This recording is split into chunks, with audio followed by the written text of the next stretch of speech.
Жапон мифологиясында йокай деп аталатын ерекше маңызды роль ойнайтын жаратылыс бар. Бұл тіршілік иелерінің саны өте көп. Іс жүзінде сансыз. Кейбіреулері теңізде, басқалары тауларда тұрады. Кейбірі елдің оңтүстігінде немесе солтүстігінде белгілі бір аймақтарда мекен етеді. Бірі аңыз әңгімелер арқылы кеңінен танымал болса, екіншілері туралы сиқыр мен сырлар өте көп. Жапон халқының шексіз қиялы әлемінің арқасында ғасырлар бойы сақталып келе жатқан аңыздарда осы ібілістер туралы біліп зерттегісі келетіндердің саны бүгінде аз емес.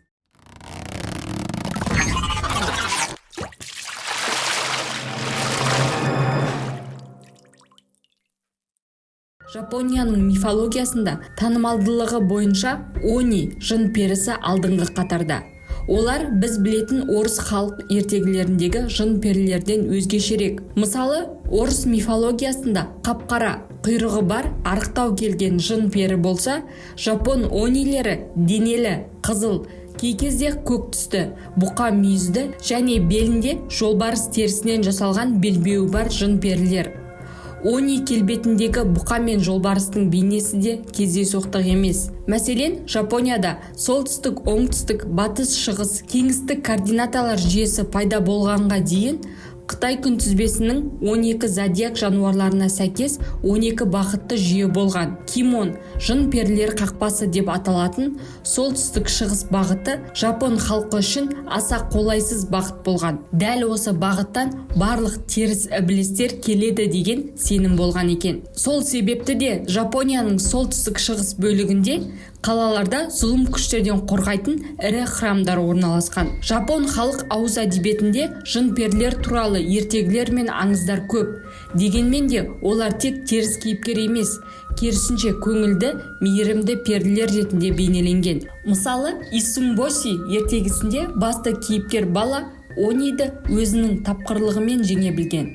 Ал Момотаро ертегісінде балақай достары маймыл, күшік және қырғауылмен бірге Онигасима деген жын перілер аралына келіп, оларды оңай жеңіп шыққан. Ал Сетсебун мейрамында жапон халқы қыстың аяқталуы, көктемнің келуін атап өтеді. Осы мейрамда олар солтүстік пен оңтүстікке, батыс пен шығысқа бұршақтарды шашып, жын перілерден сақта, бақыт әкелсін үйге деп айтады. Жапондық йокайлардың тағы бір түрі тенгу.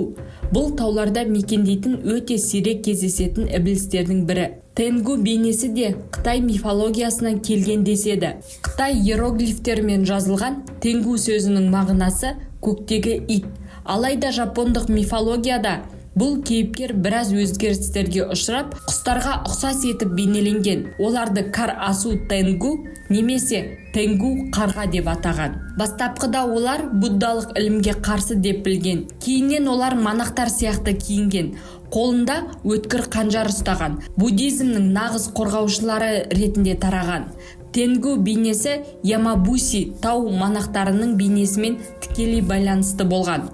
Қазіргі жапон ертегілерінде тенгу тауларда мекендейтін, оның табиғатын қорғайтын перілер деп біледі. Жапон мифологиясындағы тағы бір керемет персонаждардың бірі Каппа су перісі туралы айтпау мүмкін емес.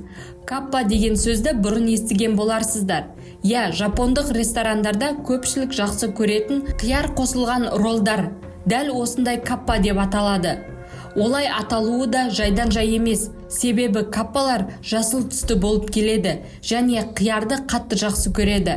Каппа жасыл түсті, арқасында қабығы, төбесінде су құйылған шұңқыры бар, бойы баланың бойындай келеді. Бұл кейіпкердің шығу тарихы да қызықты.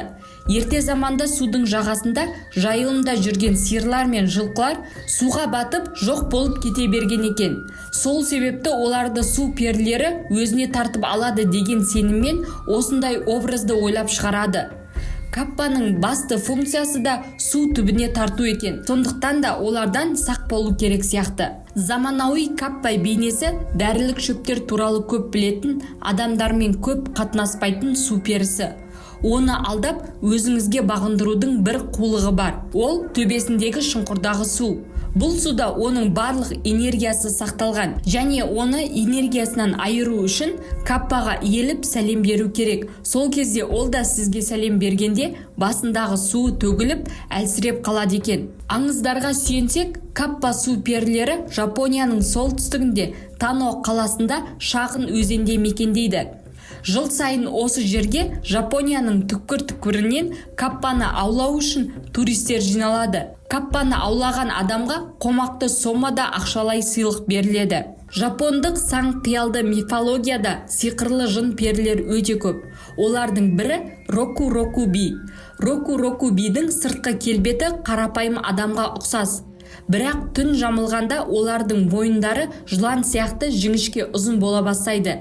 Кейде адамдардың өздері Року-Року би екендігін білмейді. Сондықтан сақ болыңыз, сіздің айналаңызда ондай адамдар бар. Немесе сіз өзіңіз Року-Року би болуыңыз әбден мүмкін. Нуке-куби, яғни мойынсыз перілер де бар. Олардың мойындары ұзармайды. Керісінше мойындары жоқ болып кетеді де бастары ауада қалқып тұрғандай болады. Ауадағы нуке-куби басы өте қауіпті. Олар адамдарды тістейді және қанын сорады. Бір аңызда түн ішінде нуке-кубиға айналған келіншек жас жігіттерге шабуыл жасап тістеген дейді. Ал келіншек кейіннен өзінің нуке-куби екенін білген кезде шыдамай өзіне қол жұмсап қайтыс болған екен. Тағы бір аңызға сәйкес нуке-куби мекендейтін ауыл болған екен. Олардың барлығы мойындарын орамалмен орап, нуке-куби екендігін солай жасырған. Қызықты анатомиялық ерекшелігі бар тағы бір юкаи кейіпкері Футакучи Онна немесе екі ауызды әйел. Оның бір ауызы бәрімізге қалыпты орнында болса, екіншісі ұзын қара шаштарының ортасында желкесінде жасырынған. Тамақтанған кезде ол тамақты шаштарына орап, екінші аузына апарған.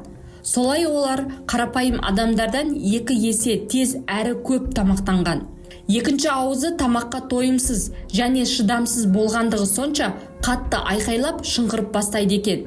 Футакучи Оннамен байланысты аңызда бір сараң адам арық қызға аз тамақ жеймін деген үмітпен үйленеді. Бірақ уақыт өте келе қоймадағы күріштің азая бастағанын байқайды. Әйелі жалғыз қалғанда қалай тамақтанатынын бақылай бастайды. Оның шашына орап алып, шанышқымен тамақты 2 аузына салғанын көргенде ол қатты таңғалады. Жапондардың ертегілерінде тек әйел перілер ғана жағымсыз, жеркенішті кейіпкер деп айтуға болмайды. Мысалы, Нупе Фу Хошу. Не көзі, не беті, не құлағы, не қолы да жоқ. Тек үлкен денеде басы ғана бар ірі әрі сасық жаратылыс түрі. Олар еш зиянсыз болғанмен қорқытуды жақсы көреді. Олар зиратта мекендейді. Және әсіресе түнгі уақытта өзінің қорқынышты сасық түрімен адамдарды қорқыту үшін шығады. Образы көз жанарымен байланыстырылған кейіпкерлер өте көп. Теноме, 2 көзі қолдарында орналасқан соқыр. Елдің солтүстігінде бұл соқыр туралы аңыз бар. Бір соқырды жолда келе жатқанда белгісіз біреулер тонап өлтіріп кетеді. Өлер алдында ол көздерім тым болмағанда қолымда болғанда мен сендердің сазайларыңды тарттыратын едім деп жалына бастайды. Осылайша оның рухы алақандарында көздері бар Теноме атты ібіліске айналады. Кей аңыздарда көзді юкаилер тіптен денесіз бір құбылыстар ретінде бейнеленген. Мысалы, Моку-Моку Рен жапон тілінде аударғанда жан-жақты көздер деген мағынаны білдіреді. Бұл дәстүрлі жапон үйлеріндегі қағаз қабырғаларда пайда болатын көздер. Олар үйде не болып жатқандығын бақылап отырады. Хитецуме Козде, бір көзді манақ бала. Шын мәнінде қарапайым, мейірімді, тақырбасты манақ. Тек маңдайында бір көзі ғана бар. Сондықтан болар адамдар оны көргенде қорқып қашып кетеді. Ежелгі жапондардың сенімі бойынша қандай да бір заттың жасы 100-ден асса, оның бойына жын перілер кіреді деген. Мысалы, жапон ертегілерінде қолшатырдың, қағаз шамдардың, сабан аяқ киімнің, көрпе, музыкалық аспап және тағы басқа да заттардың елестері туралы көп айтылады. Бұл елестердің мінез құлқы иелерінің мінезіне байланысты мейірімді немесе зұлым болып келеді екен. Бұл құбылыстың тағы бір философиялық мағынасы адамдарды күнделікті қолданатын заттарына ұқыпты болуды үйретеді. Осымен жапон халқының тылсым күшті елестері мен жын перілері туралы әңгімеміз бүгінге тамам. Егер бұл деректер, аңыздар сізге ұнаса, достарыңызбен бөлісе отырыңыз. Келесі шығарылымды жіберіп алмас үшін арнаға тіркеліп, қоңырашаны басып қойыңыз. Ал сіздер қандай аңыздарды білесіздер? Астына жазып, бізбен бөлісе отырыңыз. Сіздердің қолдауларыңыз мені қызықты деректерді шығаруға шабыттандырады. Келесі қызықты шығарылымда кездескенше сіздермен болған Асия.